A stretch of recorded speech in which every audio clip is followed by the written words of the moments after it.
Hey everyone, it's Nicole and welcome back to my channel. Today I'm here, as you can see from the title, to recommend you some books that feature murderous women.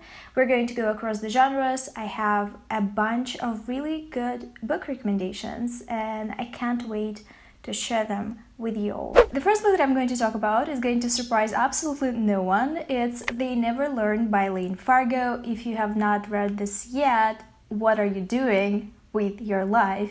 It's been a booktube favorite for quite a bit now, and I think a lot of people picked it up already, but if you haven't had a chance to pick it up yet, I highly recommend it, obviously.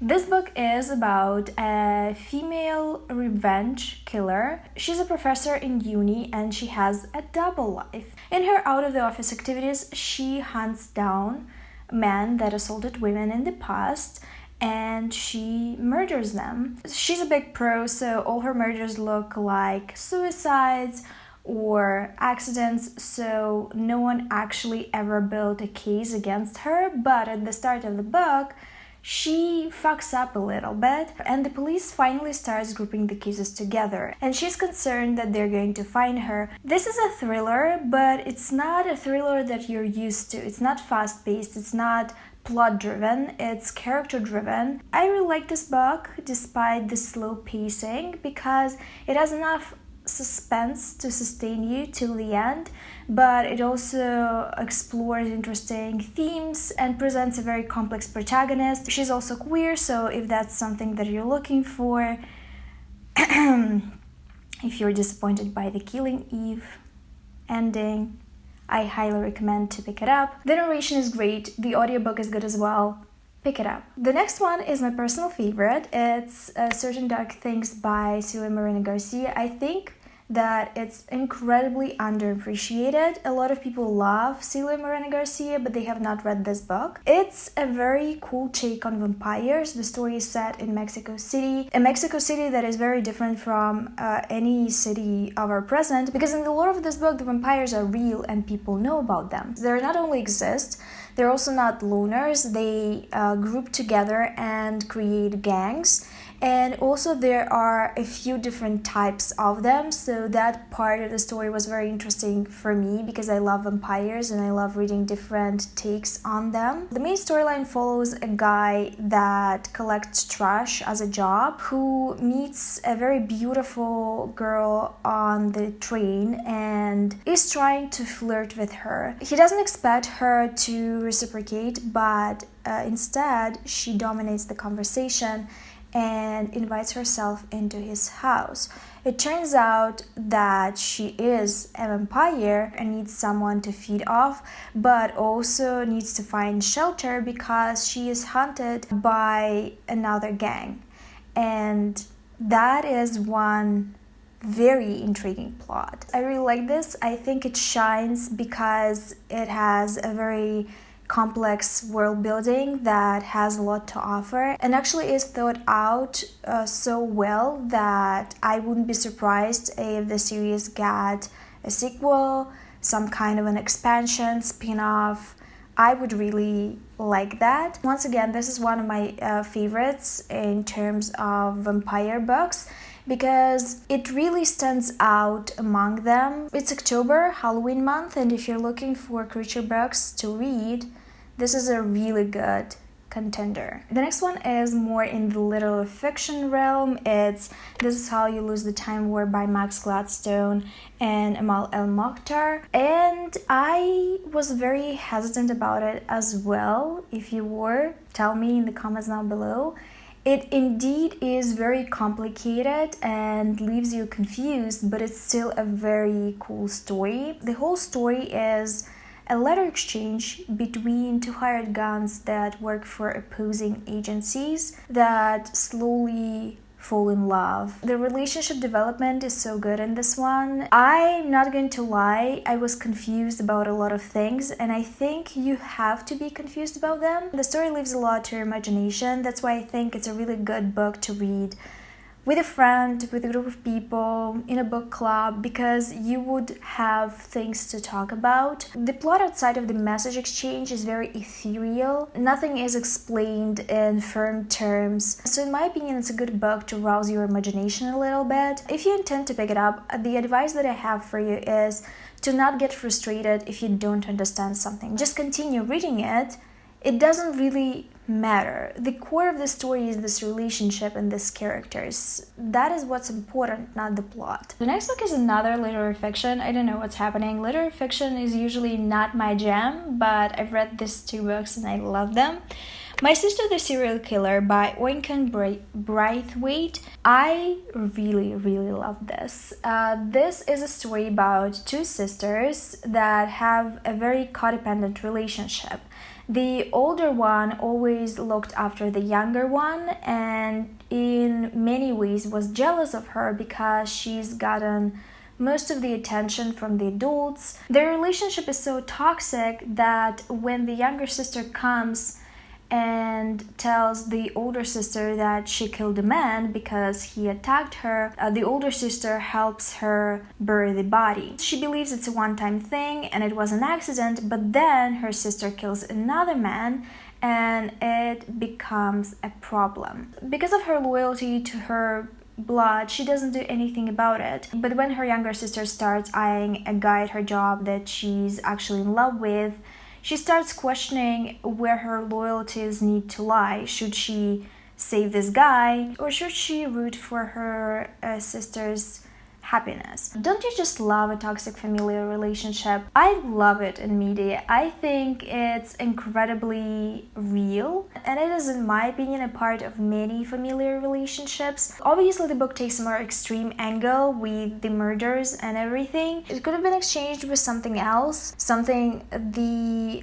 protagonist disapproves of, but the story really is about generational trauma and abusive family dynamics. I really like this book. I think it's another one that would make a very good book club book if you can handle the themes. I just think that it's an interesting book to discuss. My other personal favorite representation of this archetype is a character in a young adult fantasy series.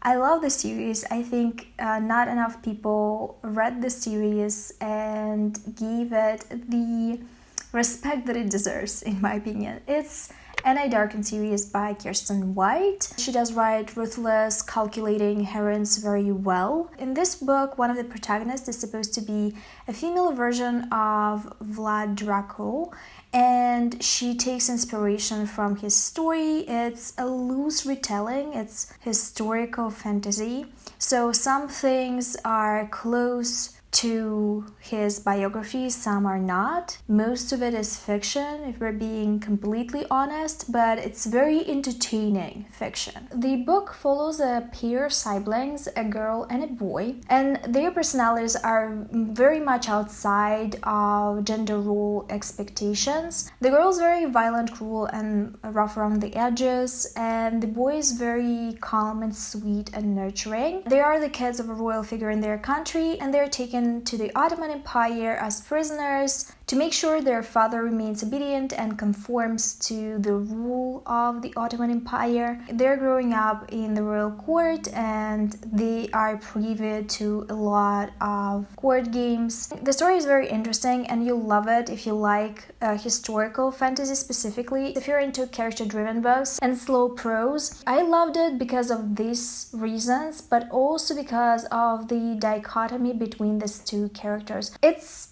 a really good concept and I really like Kiersten White. That's why I recommend her books so much. The next book that I want to recommend is Circe by Madeline Miller. It's a retelling of a Greek myth, actually a few of them that have to do with Circe. Circe is most known for being an exiled witch that turned a bunch of men into pigs for trying to assault her. Madeline Miller is known for slow, beautiful prose. I know that there are two camps. Some love the Song of Achilles and hate Circe, and the other love Circe and hate the Song of Achilles. I'm in a whole different camp. I love both of these books. Circe is a bit slower and there's less suspense and tension in it, but it still has a very good structure, a very appealing conflict for me personally, because Circe is an outcast in her family for taking pity on immortal men, and she herself feels closer to mortals than to immortals. I would say that throughout the whole book she's trying to find a place for herself in the world and also for some justice. And if you like stories about women trying to get their revenge on someone, I think you're going to enjoy it. And I guess if you love historical fiction, because it's a slower book. Another vampire one, Fledgling by Octavia Butler, in my opinion an absolute masterpiece and another very interesting take on vampires. This one is about a girl that wakes up and doesn't remember who she is. Her head is caved in, she clearly suffered some kind of a trauma. She's trying to piece together what happened to her. She comes out of the woods, finds the road and stops a car. The man in the car tries to help her, but instead she drinks his blood. Octavia Butler built a very intriguing world. This novel is very suspenseful. It's one of those that you can read in an evening.